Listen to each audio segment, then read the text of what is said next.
At some point, we are going to have to do a whole show about how good this show sounds.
Everybody, welcome to Downballot. We usually do the show live, 7:30 p.m. Pacific on Tuesdays.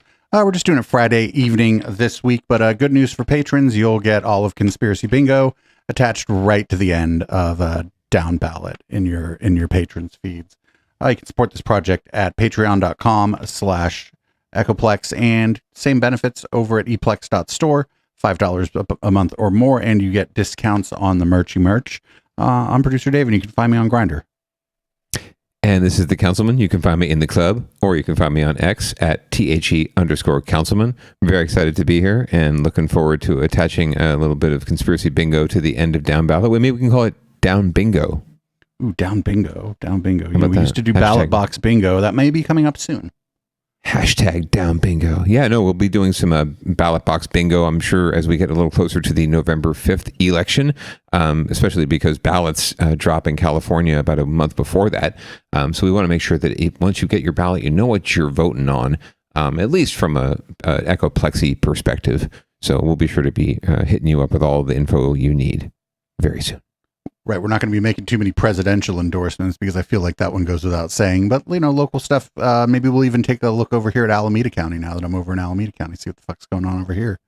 Right. Hey, she a cop, but we all know what we got to do. So what do we got for leading off for Down Ballot this week? Well, you might be hearing, if you live in a certain part of San Francisco, you might be hearing honking going on like late at night. You might think it's like, oh, it's traffic or it's just the normal city noise, but apparently no, there's a little issue with some of our driverless cars. And we're going to find out more from our local news outlet here about what's going on, and hopefully not too many ads for the Democratic National Convention. Rude awakenings in a San Francisco neighborhood today. Honking driverless taxis still keeping people up at night despite Waymo issuing several fixes over the past week that it said would help. NBC Bay Area's Alyssa Gord broke the story last weekend. She introduces us to one person who's found a creative way to document the process. The main camera is actually here.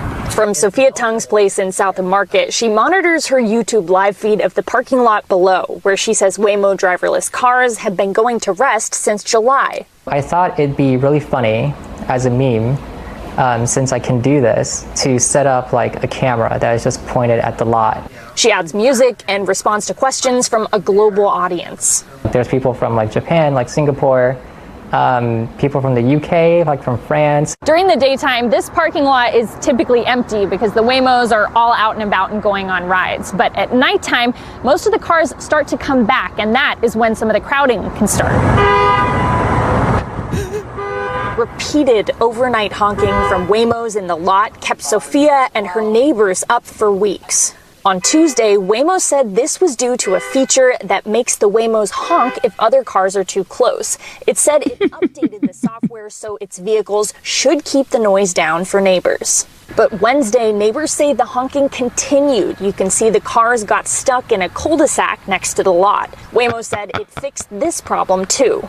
And then Sunday morning, honking woke up the neighbors again as a stream of Waymos approached the lot from the street. We reached out to Waymo for comment, but have not heard back.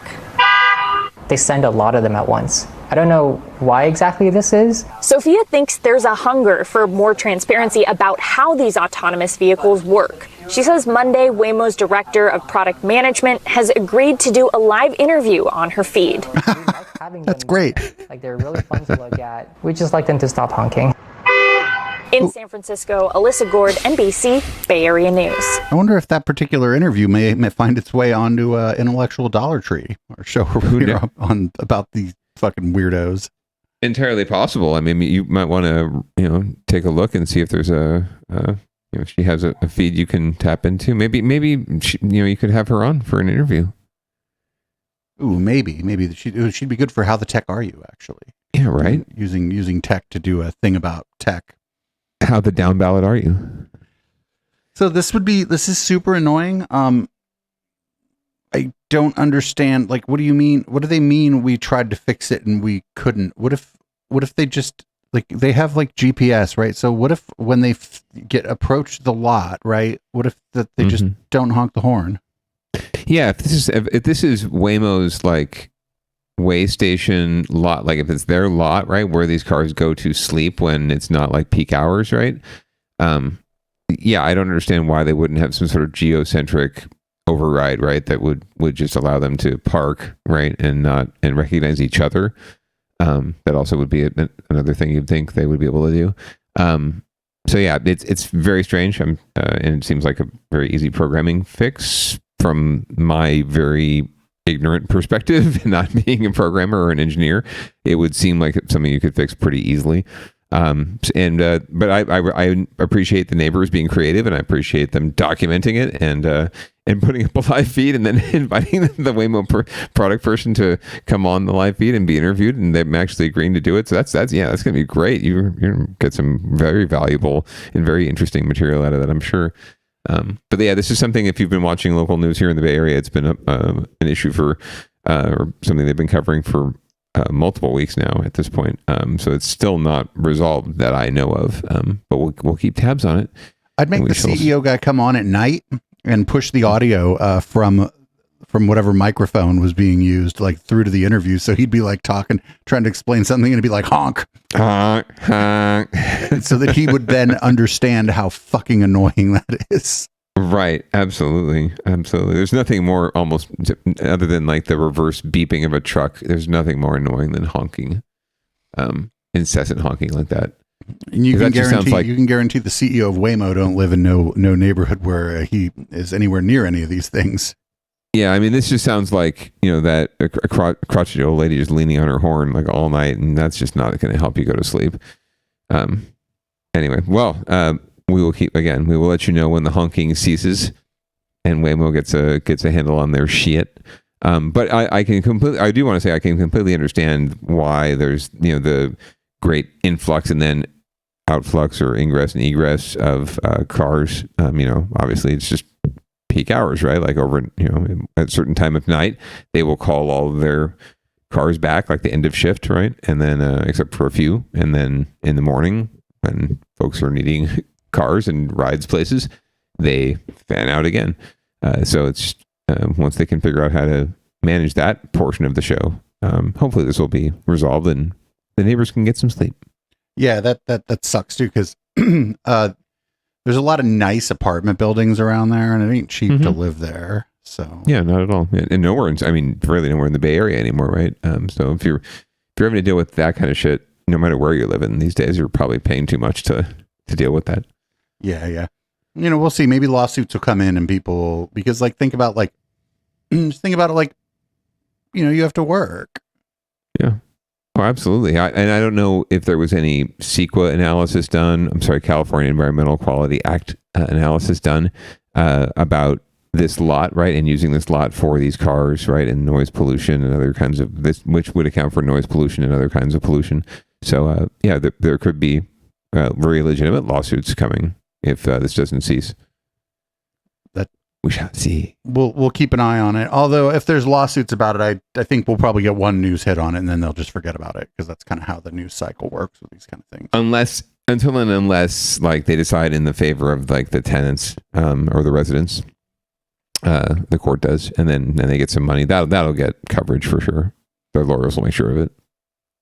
They're like, here's a $10 gift card to Applebee's. Right. Don't spend it all at one Applebee's. So up next is winners and losers, where generally there are no winners, but if anybody does win, oh boy, it wasn't the person you were rooting for. Yeah, exactly. And in this case, I don't think there's really anyone left who we're rooting for, and looks like they might have won, which sucks. So let's see what happened.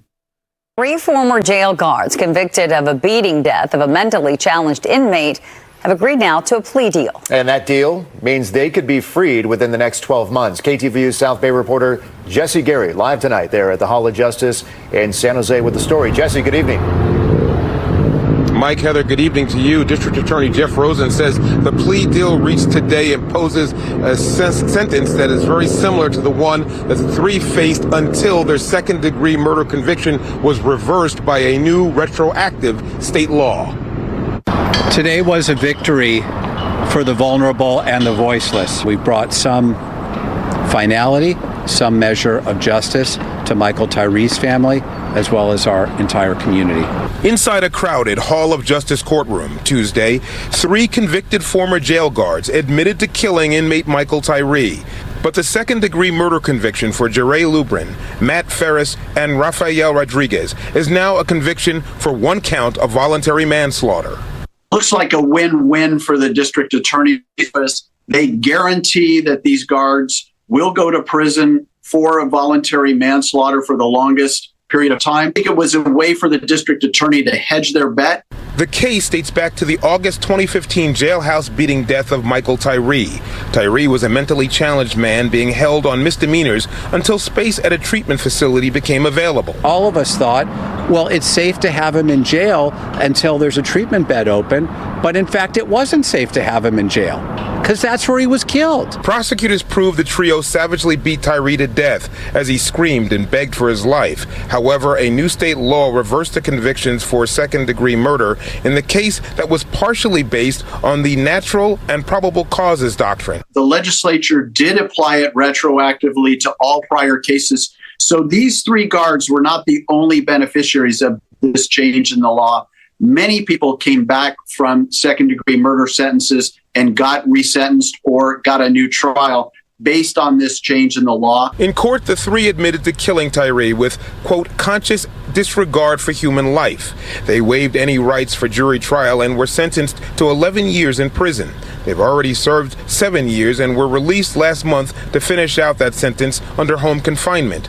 With time served, and assuming they don't violate the law, they could be freed in the next year. Perhaps a little ray of light emerged from Michael Tyree's night of darkness.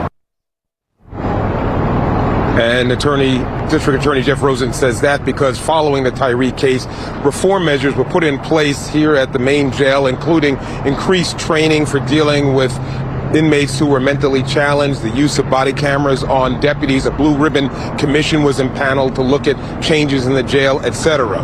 As for the three convicted now of voluntary manslaughter, they're due back here at the Hall of Justice on the 22nd of October for sentencing. At that point, Judge Williams will decide exactly how much longer they will be in custody. Again, in-home custody with an ankle monitoring device, etc. They will use a formula to figure that out. Then once that's completed, 3 years of probation. Live outside the Hall of Justice here in San Jose, Jesse Gary, KTV. I like the side eye he gave to the fire truck. So I think the guy misspoke, by the way, because I think they said they'd served 7 years. I believe he probably meant to say they'd served 7 months. Yeah, I don't know precisely what was going on there, but yeah, that doesn't seem like they've served that much time.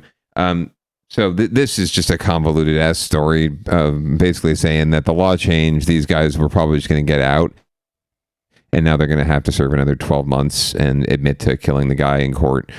So it's a win, I guess, but they still get out in 12 months, and they savagely beat this poor guy who deserved to have proper care and was stuck in jail because that's what they thought was the best place for him. So anyway, yeah. More winners and losers. Yikes! This is the poster story for winners and losers right here because no one's winning. Oh, great! Anyway, justice. Up next, we got people. I'm surprised that there's a tiny home location in San Jose that the people in San Jose aren't too keen on. Let's hear more about this. There's a controversy brewing over a group of tiny homes near Monterey and Bernal in San Jose. The existing tenants may soon be moved out to make way for a jail diversion program for the mentally ill. KTV South Bay reporter Ann Rubin has a story. Built for the homeless, these tiny homes at Monterey and Bernal are about to get some new tenants, and residents nearby feel blindsided. We were defrauded. We were saying, oh, it's a meet and greet about this project. Nothing about a jail diversion program. The idea is that the tiny homes could be an alternative to jail for those with mental health challenges. Santa Clara County received a grant to implement the program, and now they're hoping to use that money, $8 million, to buy the site from San Jose. We're going to be able to release people into a safe place, and they're going to stay compliant and continue to do their treatment as opposed to ending up in the jail, and that becomes like the mental health de facto. There will be 78 beds at the Monterey site, another 11 at a second location on Vermont, but residents have questions. Who exactly qualifies to live there? What kinds of security measures will be in place? They say they're not NIMBYs, just cautious. They need to go somewhere, so I think that's not a bad spot. There's really no houses close by to that. We need to know what are the rules, what's going to happen in writing, so we can ask questions and try to mitigate and make this good for the community, not just good for the county. The San Jose City Council will set on the sale August 27th.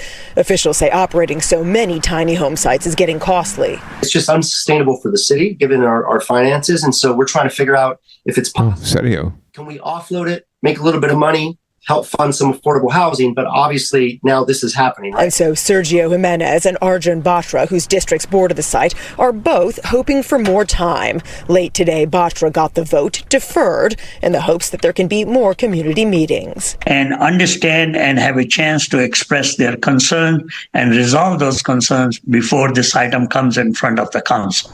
The county had hoped to spend the next couple of months moving out existing tenants before starting the jail diversion program on November 1st. No word on when the city council may take up the vote now. In Santa Clara County, Ann Rubin, KTVU Fox 2 News. Who are the winners in this? I mean, if it all goes through, the winners are actually the folks who are being released, so that they have some sort of stability for themselves as they're re-entering the world. I definitely know from not personal experience, but familial experience, that can be really challenging if you don't have some sort of support system. So that's good, but only if it goes through, right? And now there's delay because now people in the neighborhoods around it have said, "Oh, we want to know who's going to be living there and how are you going to ensure no crimes."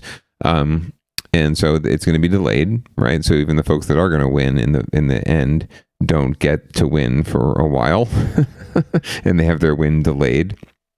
So yeah, no one's winning right now, but eventually, if this does come to pass, then those folks do win, and folks in general who need housing, right? And hopefully the housing market wins. Aren't there already people in this tiny house? To be honest with you, I don't know. I would imagine that if there are, they've had some sort of conversation about what happens there. It could be that this is a site that has been used for that and now is vacant or not being used, and the homes are there. And maybe it's sort of been in the property. It might have been in stasis for a little while, right? Because the county's been looking at it for this purpose. So maybe the city has emptied it, right, and moved people onto other transitional housing, so that they might sell it. But I can't guarantee that. This is just conjecture based on what any rational person would do, but or would assume. But yeah. So Lord I did like knows. that. I did like the two different neighbors. The one neighbor was like, "I just want a little more information." Actually, it seems like that's not a bad place for this at all. And then the other guy was like, "Not cool." Yeah, no, we need strict oversight so that the community knows who is there and what their social security numbers are and where their places of birth are and their dates of birth and blah, blah, blah, blah, blah, blah. Yeah. Yeah, it's pretty much one or the other, right? It doesn't seem like there's a whole lot of in between with folks. Well, I think the cooler person was where the in between would be, right? Yeah, more than likely. Yeah, man, totally. It seems like a great place. I think, yeah, let them stay there. That's awesome. Right. Just make sure we have information, and that's fine. Yeah, I just like being informed. I like knowing what's going on in my community. But right. I'm not worried. I'm not stressing it. Like, I welcome these people. Come on in. Maybe he was my high. neighbors. Yeah, I think he was probably a little. I'm high. Are you high? No, but I will be later. Oh, cool. That's great. Yeah, I'm just getting high now because I can't be later. So yeah, these things happen. Yeah, just for you. So anyway, we got now we're going to move to a story out of Oakland where it looks like some residents had installed some anti-sideshow barricades, and then the city came and got rid of them. Yeah, This is reminiscent of some previous stories from San Francisco, right, where the neighbors lobbied the city and the city put in sort of their own de facto, ad hoc barricades, right? So this is actually the neighborhood stepping up and doing it themselves, and the city saying, "No, F you don't get to do that." Frustration in East Oakland. Neighbors taking matters into their own hands, installing street barriers to deter reckless drivers. But tonight, city workers removing those roadblocks. This is what happens when you frustrate citizens. We have been asking them for help for several months with zero response. The city has done absolutely nothing. A fed-up community demanding action from Oakland city leaders. Good evening, everyone. I'm Heather Holmes. And I'm Mike Meeback. After years of complaining about out-of-control driving, residents taking it upon themselves, placing rock filled tires out there on the busy streets. New at 10, KTVU's Joey Horta live tonight in studio. Joey, the city not allowing those tires to stay? Nope, they took them out. City tells us they just found out about these barriers today, and they sent crews out there to remove them, calling them a safety hazard. Frustrated neighbors telling us they plan to replace what was taken down today because they can't rely on the city to solve the problem. Homeowners along this stretch of East 21st Street in Oakland's San Antonio neighborhood are outraged. I'm not wrong. You're wrong. This is wrong. City crews encountered hecklers Tuesday afternoon while snatching up dozens of dirt-filled tires from the center lane. A group of neighbors admits to taking matters into their own hands by installing the tires as a barrier to prevent reckless driving, including sideshows. They almost killed someone. There's a school up there. Kids have been hit on the street. There are people whose cars have been crashed into and totaled. Neighbors claim the city isn't doing enough to protect them. Odelson Souza says his 2-year-old son almost got hit by a speeding car on the sidewalk. Please help us. Who else we go call? Superman? Neighbors also made 3 of their own roundabouts, reflective tape included, on nearby 18th Avenue just about 3 months ago. They illegally parked 2 vehicles in the intersection Tuesday to block city crews from taking down a roundabout. Well, we are protesting this. It feels crushing. Yes, we want the city to pay attention to our neighborhood. During our interview, Oakland police drove through the intersection several times without taking action. We are just been so disappointed with the city's inability or unwillingness to respond to clear and present danger. A spokesperson for the city tells us in part, we all want safer streets, but increasing the risk to the public by installing hazards is not the solution. The city will be promptly removing these unauthorized, dangerous installations. Enough of the performative, making everyone feel better, renaming streets after dead rap artists. Do your job. Neighbors say a reckless driver hit one of the tires on Saturday, causing the car to land on its side, and hope it will teach other drivers a lesson. They vow to keep installing more barriers until the city, they say, comes up with a permanent solution. Okay, so obviously you can get an idea of the frustration in that community, but what specific action do they want the city to take here? So they want those that center median, I should say, removed from the road, and they want speed bumps put in. They say they're not going to hold their breath, though, because they're worried after years of asking that the city is not going to get it done. So actually, the roundabout's a great solution. Yeah, I mean, if they wanted a permanent roundabout, I think that would be something the city probably would be willing to explore. I do notice that San Jose is getting into that habit on certain streets that are not necessarily intended to be major arterials, as they say, but have been used as such. So in their attempts to divert traffic and do a little machination, you see roundabouts popping up in a lot of places in San Jose as a means of doing that. So really slowing people down. I don't see why they wouldn't lobby for something like that. And if they're not getting a response, I don't know. Maybe it's who knows? It could be a them problem. It could be a city problem. I know that Mayor Shing Tao has a lot she's dealing with right now, so the administration is probably a little busy. But it never hurts to just exhaust all of your avenues before you resort to putting rock-filled tires in the middle of the street. And I do want to point out that the gentleman with the young child was concerned about an incident that happened on the sidewalk, and that's just wild to begin with. It doesn't really have anything to do with people speeding. It's more like you're on the sidewalk. A car shouldn't be on the sidewalk. That's bad, but there's not as much you could do about that, unfortunately. Right, that's just reckless driving. But I guess speed bumps. But the problem I see with speed bumps, because there's speed bumps all along the street I live on, and it slows down the sedans. But most people now got them fucking crossovers that have all that clearance, and now that doesn't slow them down. And you, not you particularly necessarily, but anyone with a car, you got to go over those every day yourself now, right? Like just to go to work, you have to wake up, go over the speed bumps, and these folks are tearing through your neighborhood, but they're not. A lot of them don't live in your neighborhood either, so you have to live with those speed bumps every single day. They'll find another street. They'll find another street to go down and party if they want to party.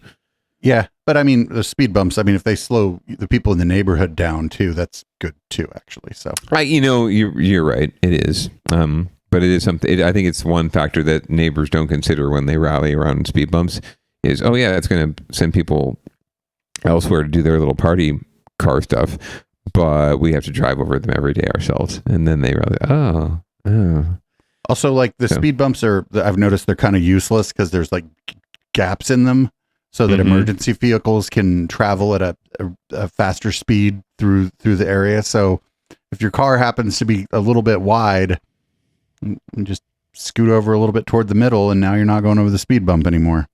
Like a Prius. Oh, what? Yeah, that's right.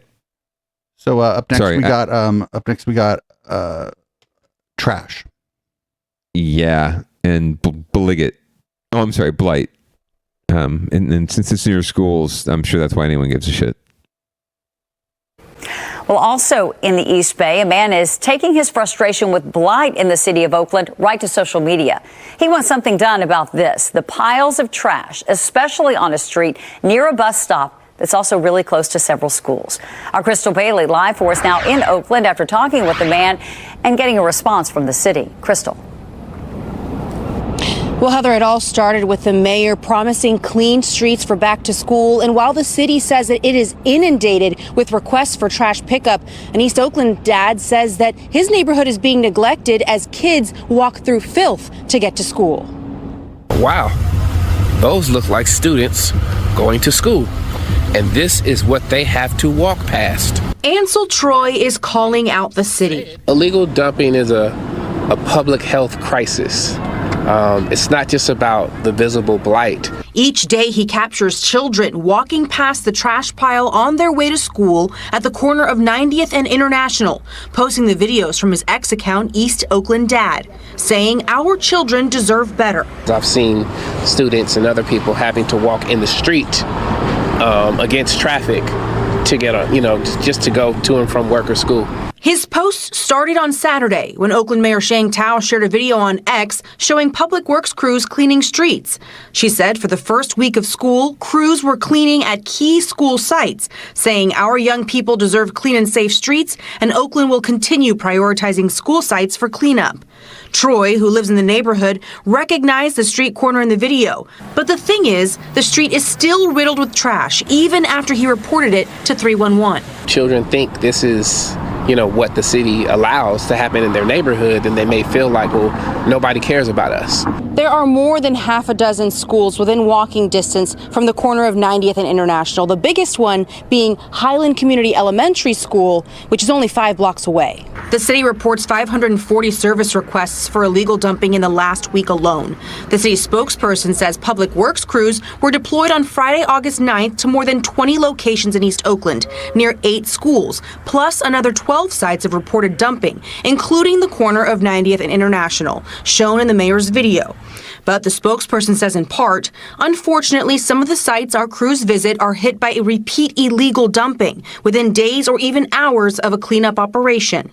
Troy says someone who works for the city messaged him after seeing his posts, offering to try to put a camera on the corner to catch people repeatedly dumping. If there's no enforcement, then, we will just have to live in filth and continue to ask the city to clean it up.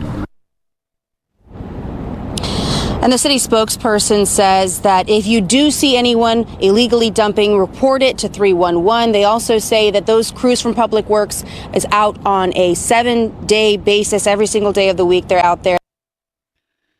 So at least they didn't blame homeless folks for this one. Yeah, I guess that's one nice part of the story. They're the winners. Hooray! Yeah, I sympathize with kind of everyone here. There are no winners. The city, I'm sure, is inundated with these requests. I would absolutely not doubt it at all. I absolutely I do not doubt their assertion that they clean these sites and then, even hours later, someone's dumped a bunch of shit there again. Absolutely, completely understandable and believable. So I sympathize with the city, but I completely sympathize with the residents because you shouldn't have to live in filth like that, right? So even no matter where you're living, right, city or not city. So something something must be done, but it's like, what can you do, right? Beyond, hiring a whole bunch more people to do the work. But you don't have the money to do that. And part of the reason for that is, the economy is shit and we don't have revenue from people having jobs, and people don't have jobs. So therefore they're on the street and they're creating more trash that just piles up. So it's just one of those lovely reciprocal cycles, and it's not going to be solved until we figure out a way out of this doom loop of affordability. So, and another thing that can be done, and I imagine would probably be more efficient, is have locations, warehouse locations that the city leases or rents, where people can just dump stuff. And then, Correct. And then it just gets taken to the landfill, recycled, whatever. Because at least in this case, if somebody has a bunch of crap they need to dump and they find out there's a place where they can do it legally, then your workers aren't running around playing whack-a-mole. Right. And it wouldn't have to be anything involved either. You wouldn't even have to have a site for it. You could do this on a remote basis where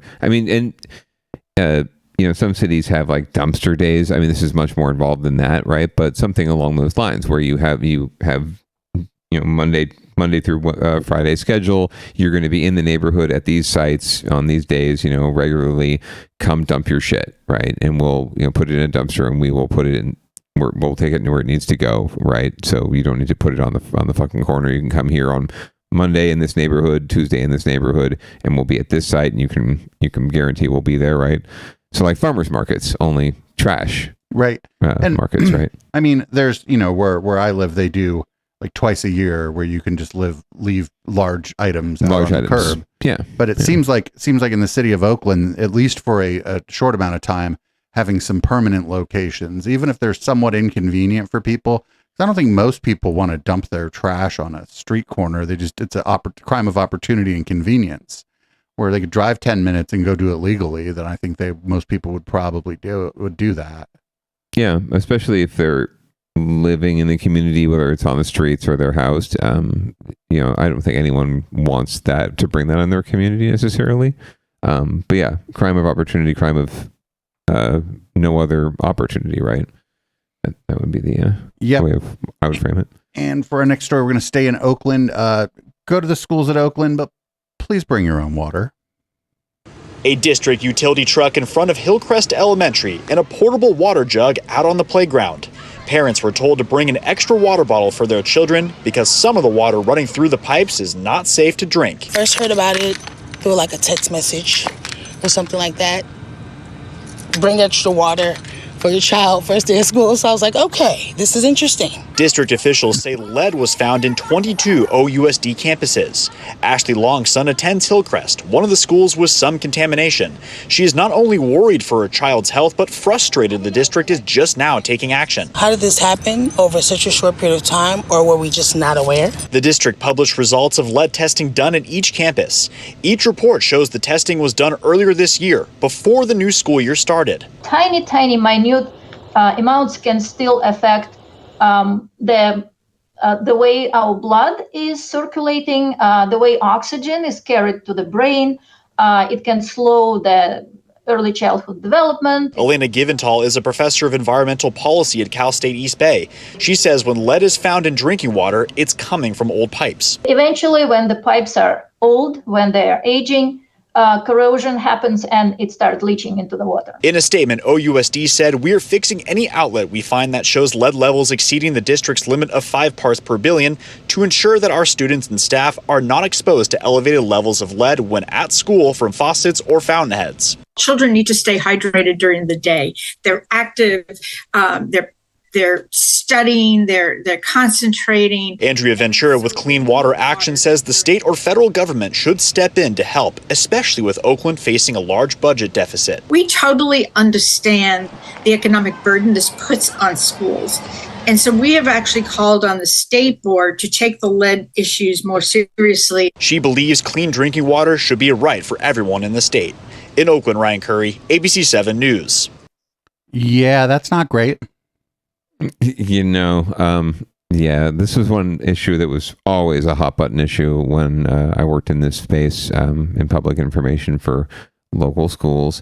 The most school districts and school facilities, they're old, right? And they have really old facilities and old pipes, and a lot of times you're kind of like chasing the demon, right? You don't have the money to really replace the whole system, so you're just sort of replacing as you go and replacing as things get obsolete, become obsolete, and sometimes you can't keep up with it, and it gets out of hand, and you end up with lead in your pipes. So this is just an unfortunate incident where it's gotten a little bit further out of hand than typical. I mean, every district tests on an annual basis all of their pipes and all their faucets. It's mandatory, and they're supposed to report on it when it hits certain levels. But like the lady said, there's no acceptable level of lead in people's drinking water, especially children. But there's also only so much a school district can do. Not to forgive them for it, but they just should be transparent and let folks know what's going on, when it's happening, and whether or not their child's drinking water is safe. They're fundamentally obligated to do that as much as they are fundamentally obligated to make sure that their facilities are up to date. So, if they seem to have failed, while I appreciate that it takes a lot to keep up with the latter part, they really have failed at the former part in terms of keeping the public informed, especially parents and kids. Right, and there's research going back to the 90s about lead exposure and strong correlation, possibly not causation, but with violent crime. And so that's like really important. That's one of the hypotheses about violent crime in America going down basically since the late 80s, is that like pipes have been replaced without lead, no more leaded gasoline, all those things. It's hard to on a population level, it's really hard to prove something like that, but that's one of the strong hypotheses. Also, shout out to the person from CSU East Bay for not using the term IQ. I really appreciate that, because IQ is a pseudoscience akin to phrenology. So, and it's had a long racist history, much like phrenology. So very much so. That's evidenced by the fact that I have a high IQ. And that's definitely a bunch of shit. That's just we talk about it all the time on the intellectual Dollar Tree. These are like the results of a series of tests that an individual takes on any given day. And so the result is like how the result only tells you how you did on the test on Tuesday of last week. So exactly. And white men tend to do pretty well on Tuesdays. Right. Tuesdays. Oh man, Tuesday's white Tuesday. Around 7:30 p.m. Pacific, right here on Echoplex Media. All right, so we're gonna move on to get your shit together, and we're back to the fucking tower, but it doesn't seem like it's falling down. It just seems like apparently move into this really expensive condo, but I don't know, don't open your fucking window. Yeah, please don't. No matter what you do, don't open a window. I hopefully the news enlightens me more on this, because it's been really nice out at night, and if I lived in this fucking place, I'd be like, get that window open. They'll explain it all. All will be revealed. It has been more than a year since retrofit work was completed on San Francisco's Millennium Tower to stop it from sinking and leaning any further. The high-rise appears to be mostly stabilized now, but there's a different problem with its windows. It's only partially been addressed. NBC Bay Area's investigative reporter Jackson Vanderbrecken tells us Millennium residents could soon pay a hefty price just for leaving their windows open at the wrong time. On any given day, you can see windows open here at the Millennium Tower. For most buildings, that wouldn't be a problem, but it could soon cost residents big time. You may remember this video, taken during a windstorm in March of last year. That dangling 49th level window eventually slammed against the high-rise, sending bits of glass flying across the street, breaking windows at the Salesforce East building. Luckily, no one was injured. The city had already put the Millennium on notice 3 years earlier, after a different window broke away and fell to the pavement below. The tower agreed to replace the support arms with stronger ones to better secure its windows in high winds. While the work is finally started, city officials tell us only a third have been upgraded so far. I mean, obviously the progress has been very frustrating and very slow. Still, City Supervisor Aaron Peskin says he's convinced the tower is now taking window safety seriously. The good news is they are actually now replacing 8 windows every day, every working day of the week. But even and they made a substantial contribution to my mayoral campaign this winter when storms return. So the tower's governing board wants to fine owners up to $10,000 for leaving a window open while they're gone or during a windstorm. Fuck off. Even if they're home. And they want to make owners solely responsible for any damage caused by the windows or to the windows. Frankly, it sounds a little crazy to me. Attorney Sandra Gottlieb is an expert on condo association laws. She says while it may sound extreme, the circumstances could justify the $10,000 fine under the law. It is incumbent upon the board to make sure that the residents and the structure itself is properly protected. The tower says the fine is designed to deter negligent behavior and preserve the safety and well-being of residents and neighbors. And the final penalty could end up being less than $10,000. But that won't be the end of the tower's headaches. It's still dealing with drain backups that its own engineer warned could be an unpleasant byproduct of continued tilting. The problem is so bad, residents are being urged to clean out lines as a preventative measure. Just leave the key in there, okay? It should be good, yeah. Jen Nielsen and her husband, Mehrdad Mustafavi, recently put on hazmat suits just to tour their third-floor condo. They moved out last year when the kitchen sink overflowed with sewage. Then, in March, another backup in the laundry area. Okay, so what am I looking at here? Oh, see the new damage? Oh, look at the rug. While it is now tilting 29 inches at the top, the association blames residents for the backups. Wait, what? Either for too much poop, sanitary wipes, or in the most recent backup, using the wrong detergent. This is the first time I've been here. It's thick and gelatinous. And then over here is like a gummy, like spilled jam. His unit left uninhabitable with black mold, Mustafavi recently filed this $7 million lawsuit, blaming the Homeowners Association for negligently maintaining the plumbing. You know, nice guys don't have to finish last, even though it sure seems to feel like that. The tower says it believes the lawsuit is without merit. For all the problems, Supervisor Peskin says he's finally found one thing to give him hope. You know, the Millennium Tower, sinking, tilting, window failures, sewer backups, but at least the windows are about to be finished. Jack. Bay Area News. Now, if you have a story for our investigative unit, you can reach out to them by calling 888. Tear it down. 6 tips or Yeah, like really, there's nothing else to do here. It's got gelatinous poo in the freaking hallways. Like, get rid of this shit. Dude. Literally, get your shit together. Yo, okay, so there's a couple things going on here. One is go for it. One is like, I don't think it's reasonable for it to cost me $10,000 if I forget to close my bedroom window when I go out for drinks on a fucking blustery night. Like, what the fuck? Shouldn't have to. If you've bought a condo with a window that is capable of being opened and meant to be opened and propped open, right? You shouldn't have to worry about that. That's kind of like a you problem, building people. Like, if you're aware that you have a high rise, you're aware that it's windy in San Francisco. So if you sell someone a place where they can open a window and the window fails because it was caught in the wind, that's a you problem, homeowners association, or building people's developers, not a homeowner or a tenant's problem. I also just wonder whose bright idea it was to have the windows swing out instead of like the windows that you have that slide open sideways. Sure. Or just slide up, and there's a screen, right? That lets air in and out, but it's not like open. There's no reason for the window to protrude into the world of wind. But that seems to be an everyone problem. Again, even in Get Your Shit Together, there are no winners and losers. Only losers.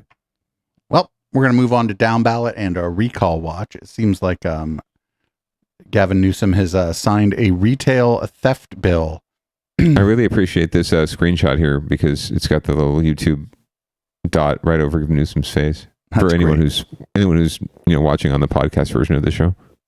A high-profile gathering in San Jose. This is all about cracking down on retail crime and car break-ins. Governor Newsom joined lawmakers at Home Depot in East San Jose. Yeah, the governor signed a package of bills aimed to further punish thieves and those who sell their stolen goods. NBC Bay Area's Ian Cole explains.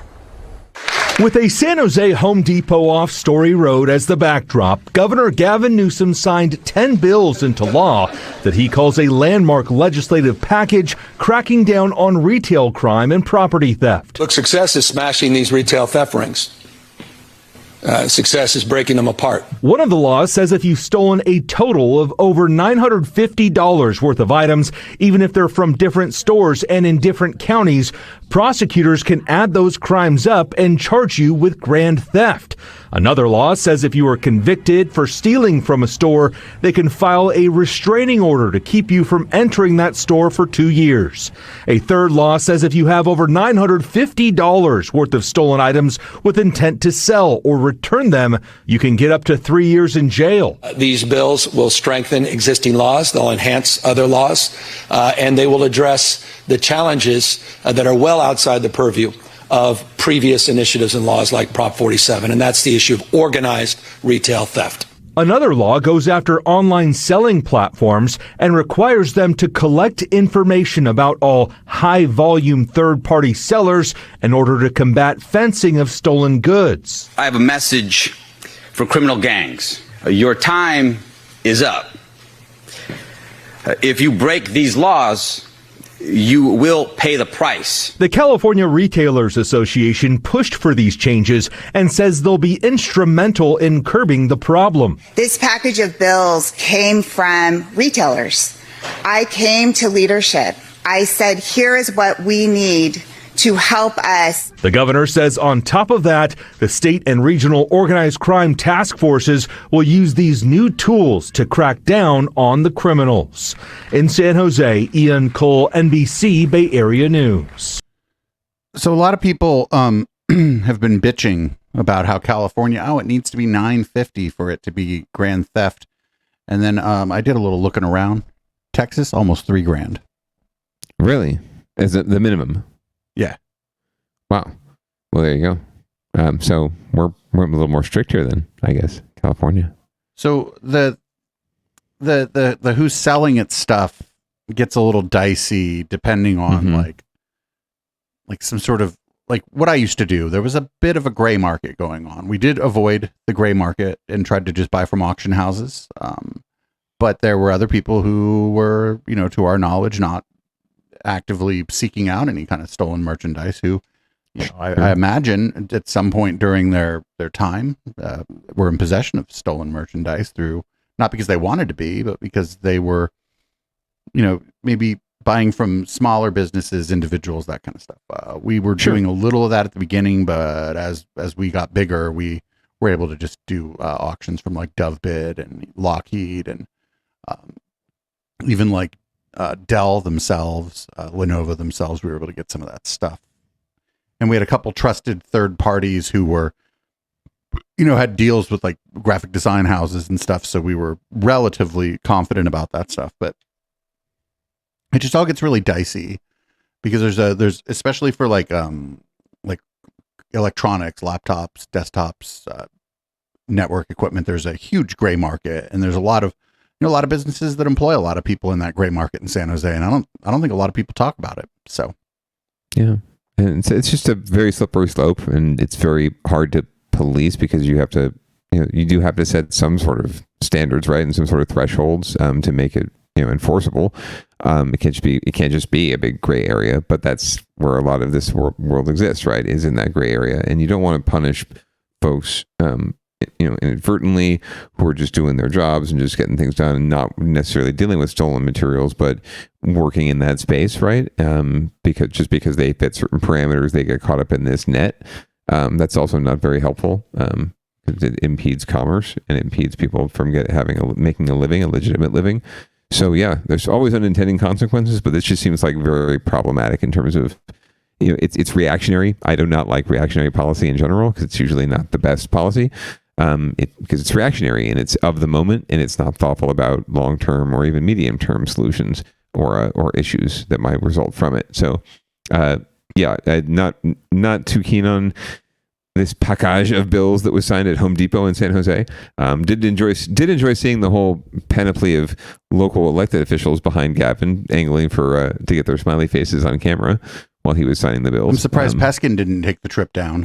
Yeah, right. If there was a camera, I thought his spidey sense would have alerted him, and he would have jumped right in front of it. But never shies away from a camera and throwing himself down in front of it on the rails. But yeah, so I don't know that these bills are going to have any substantial impact on solving the problem that they're apparently attempting to solve. But we'll see. I mean, I'm hopeful.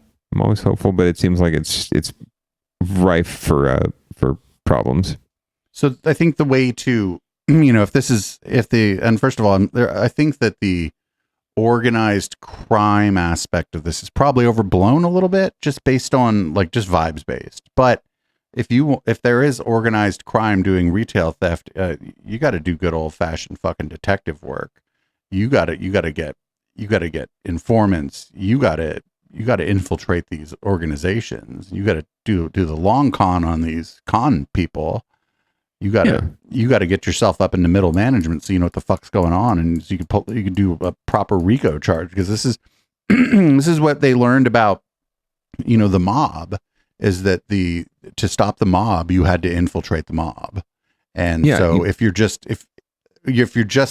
getting the very bottom of the layer cake and hoping those people are going to turn on the very people in the very next level of the layer, this isn't going to work. This isn't going to work, because your ability to persuade them, the people at the bottom of the layer cake, is probably significantly less than the ability of the people in the middle of the layer cake, who will just be like, hey, have you seen my friend? This is a firearm. Do you know what happens? Yeah. That you get to meet, not in the fire, you and the firearm get to have an experience.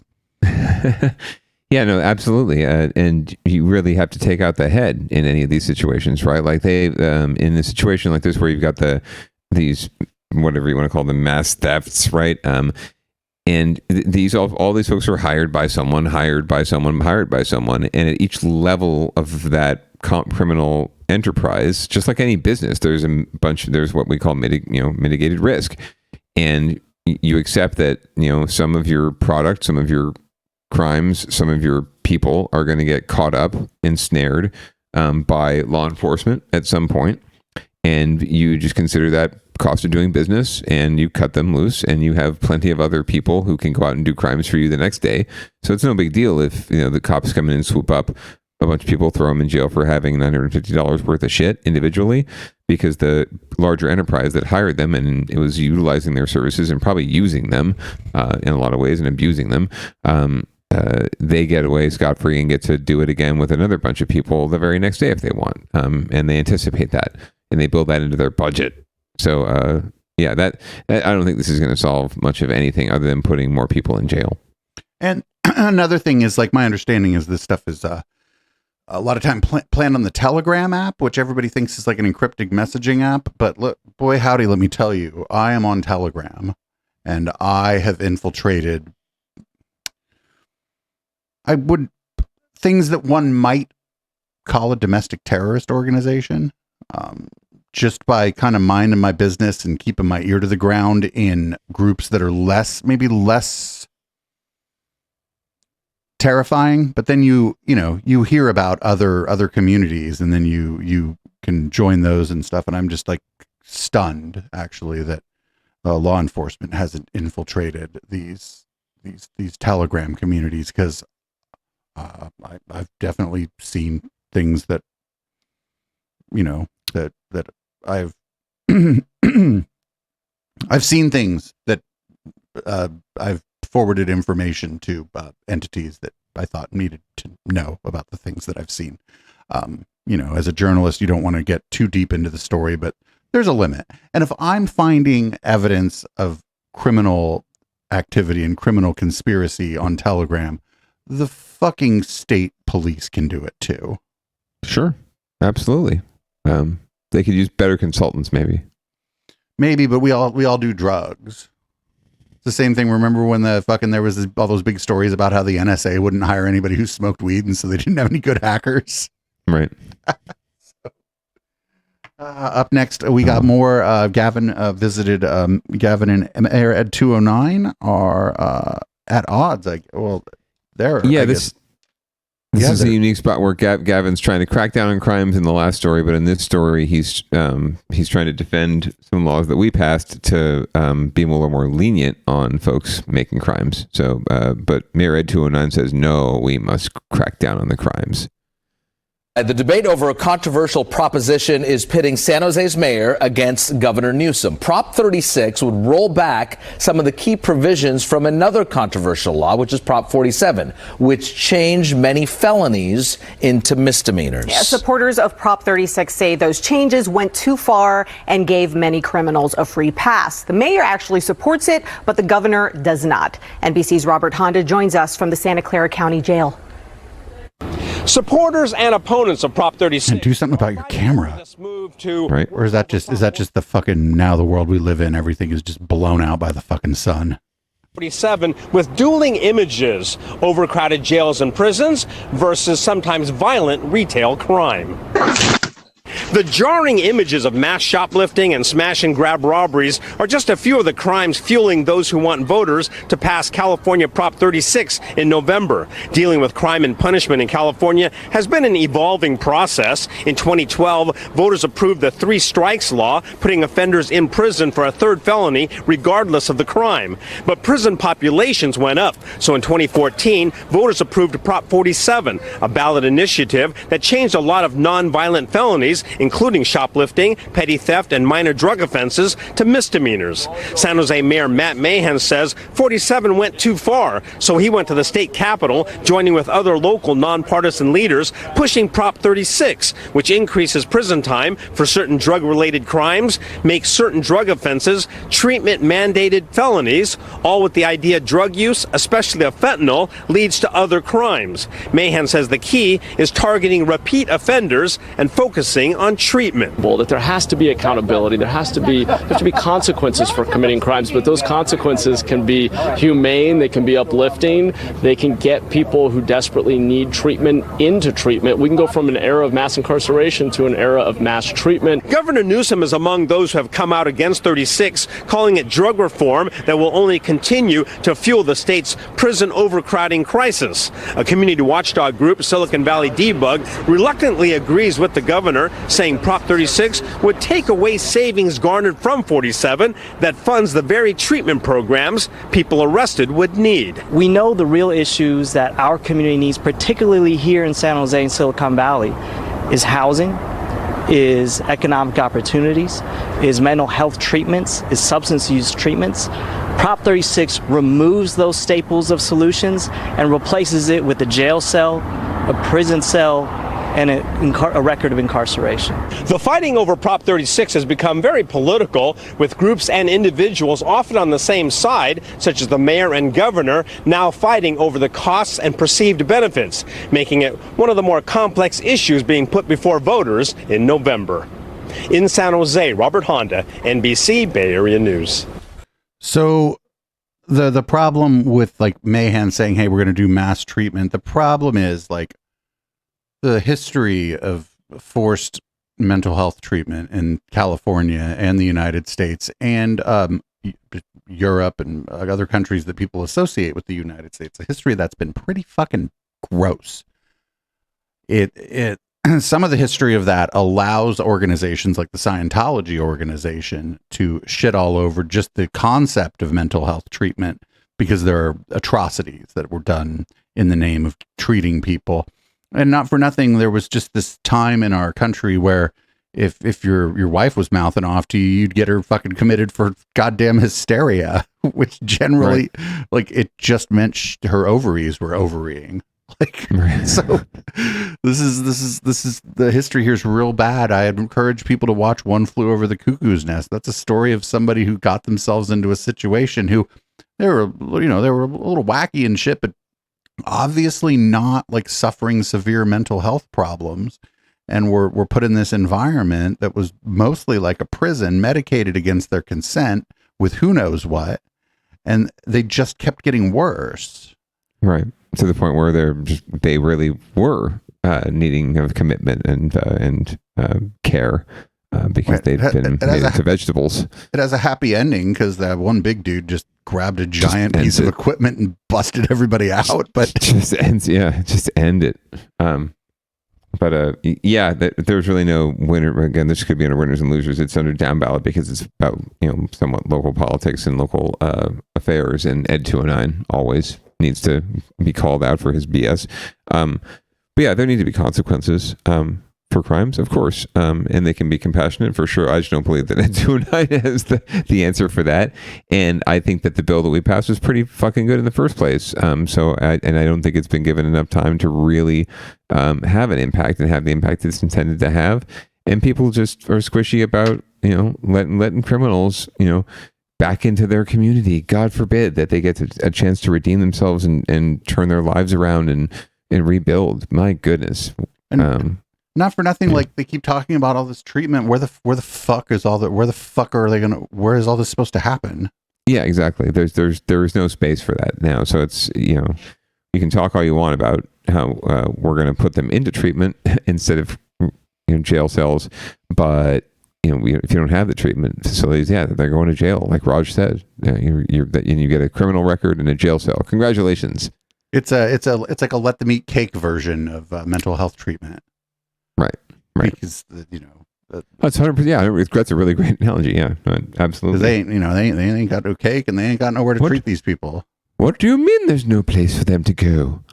Yeah, Jesus Christ. Let them have cake. Let them have mental health treatment. Right, like even people of means who have someone in their family who's suffering a mental health crisis have a hard time finding a good placement for them. Yes, absolutely. So up next we got looks like there was a $20 billion Bay Area affordable housing bond has been pulled from the ballot because I guess they didn't think that it was going to pass. Correct. That's pretty much it. It was a multi-county bond that was going to be up on the November ballot, but we'll learn more about it from ABC 7. This is one of the most difficult votes that I will be taking. Not often does a unanimous decision have such hesitation, but that was the case when the Bay Area Housing Finance Authority voted to pull an affordable housing bond from the November ballot, meaning $20 billion for housing projects is now off the table. Santa Clara County Supervisor Cindy Chavez was among the reluctant yes votes. We know that we need the best shot at communicating with the voters in a way that helps people understand how important this opportunity is to getting housing built in our community and that the timing was off. The bond would have raised funds through a surcharge on property tax bills and distributed those significant dollars to Bay Area counties based on their contributions, including big dollars to big cities, with $2 billion coming to San Jose alone. In the North Bay, $2 billion would have been spread out among the 4 counties, and the other 5 counties would have gotten around $2 billion each, including $2.5 billion for Santa Clara County. Money Supervisor Chavez says could have gone a long way. We have 12,000 homes somewhere in the pipeline that are affordable that just need a little bit more money to get over the finish line and get built. 12,000. So for us, this is a significant loss. When the need for housing is top of mind as the state continues to clean up encampments and move homeless off the streets, why this vote? The BAFA commissioners say there is not enough support for the measure at this time. Only 55% approval in recent polls. Disappointing, but there's hope for a future ballot. I would call for and ask that we all take that energy of disappointment to ensure that Prop 5 passes, to ensure that that very first step takes place so that we can move forward with this when it comes through again. Prop 5 would lower voter approval thresholds from 67% to 55%. If this passes in November, an effort to get the Bay Area affordable housing bond approved could come in 2026, finally providing the money Bay Area residents desperately need. Dustin Dorsey, ABC 7 News. Oh, so this is a result of that thing that was passed where, and this was amazing. It was an amazingly stupid thing where some type of funding had to be passed by basically 2/3 of the voters, but to pass the bill to require that only required 50% plus one. I don't remember the name of the proposition, but I voted no on it just based on that 50% plus one can now decide that 2/3 of people in the future need you need to say yes to make something happen. I'm like, shouldn't this also have to pass by 2/3? It's a pretty standard piece under of California election law. If it's a new tax or deemed a new fee or a tax, then it requires a 2/3 vote to pass. There is actually a ballot measure, a proposition that we'll all get to vote on in November that would reduce that threshold to 55%, which is the standard for bonds typically. So I'm guessing that there was some sort of nuance to this bond that required a 2/3 vote, probably because it was a multi-county bond and just a multi-jurisdictional effort. I'm guessing, and maybe some counties were going to raise the money in different ways. So there's a ballot measure that's on the ballot this fall that could help lower that threshold, so that this might be a more palatable, more viable measure, in the future in a couple of years. So it's not done yet, but it's unfortunate because every year we wait, the problem gets worse and there's less and less money for these kind of projects. So it's just going to make it more challenging for local municipalities to come up with the resources to make any kind of dent in the problem. Well, we're going to move on to another thing. And it looks like this is a story about a bathtub. Yeah, in the air. Such is art, producer Dave. So as always, art sparks controversy, and that's exactly what it's supposed to do. So we're going to learn about what this toilet or tub is causing as far as controversy in California. Once I've removed all of the padding and the plastic, and we've added the details, which we're still working on, I think that it's really going to pop. Sculptor Brian Goggin putting the finishing touches on his newest work in downtown Petaluma called Fine Balance.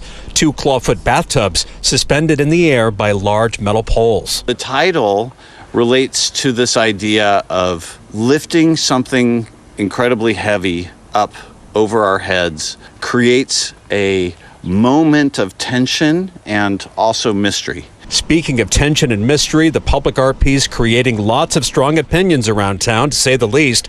Many are coming by to check it out, including Ron Petty. The bathtubs, just to me, is the bridge too far in the whimsy area, and it's just me personally, not a fan. I don't see the point, but I guess art could be anything, huh? I like him. Of haters. Are they going to put a toilet there too? He's practical too. Some have even threatened to vandalize the work once it's complete. Petaluma police taking those vandalism threats seriously. They have brought in this mobile surveillance unit to watch over the art installation 24/7. We will prosecute anybody who does try and vandalize the piece, like we would anything. Fine Balance cost the city about $150,000. It's been moved and scaled down from its original site on Water Street to this location on H Street. Brian Goggin, no stranger to controversy, he created this work at 6th and Harrison in San Francisco, a furniture which seems to be escaping from windows.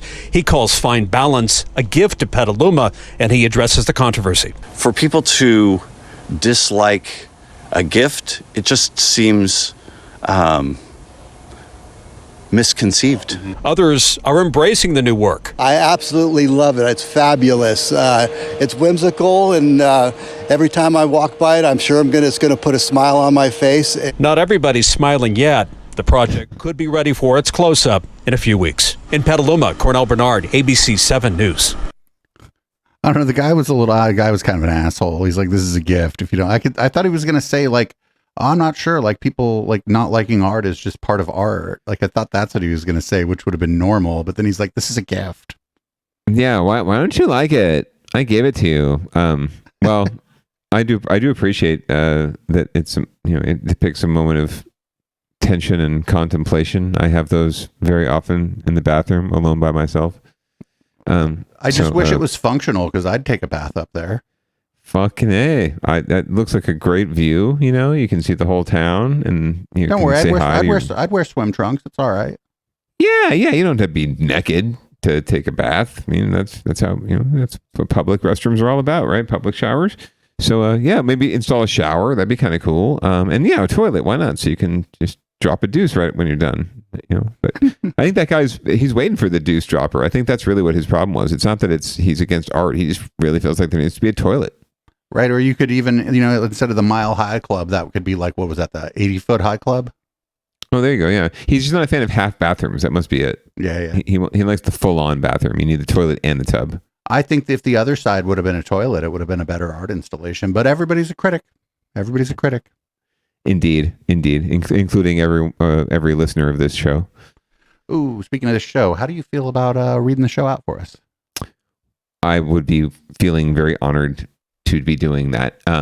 Ladies and gentlemen, thank you so much for joining us for the podcast recorded version of this week's episode of Down Ballot. Please stay tuned for Conspiracy Bingo, which will be tacked on to the end of this podcast. Down Bingo, hashtag. Please be sure to join us every Tuesday night at 7:30 Pacific for Down Ballot, except when we're not there. And that might be next Tuesday too, so just be aware. And stay tuned to the Twitters to find out when that's happening. We encourage you to get vaccinated, to wear a mask, and if you want to wear pants, that's entirely optional. We're going to listen to some Audible Smoke, and I hope you have a wonderful weekend. Peace out.